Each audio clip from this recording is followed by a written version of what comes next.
مرة يقولولك حطي على الكيكة بيكنج باودر، ومرة يقولك حطي بيكنج صودا، وانتي متعرفيش امتى تحطي دي وامتى تحطي دي وايه الفرق بينهم. انا بقى جاية عشان اقولك.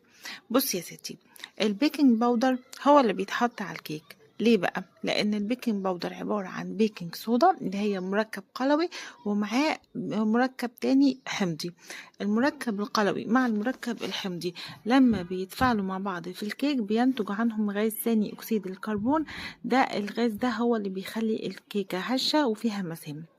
طيب بيقولك ازاي حطي بيكنج صودا؟ البيكنج صودا لوحدها مش هتتفاعل، فلذلك كل اللي هيقولك حطي بيكنج صودا هيقولك حطي معاها خل، على اساس البيكنج صودا قلوي والخل حمضي. او في مركب تاني في الكيك مثلا برتقان ليمون حمضي هيتفاعل وينتج غاز ثاني اكسيد الكربون هو اللي بيخلي الكيكة هشة. يبقى احنا ممكن نستعمل البيكنج باودر في الكيكة، ممكن نستعمل البيكنج صودا مع اي حاجة حمضية هتدينا نفس النتيجة.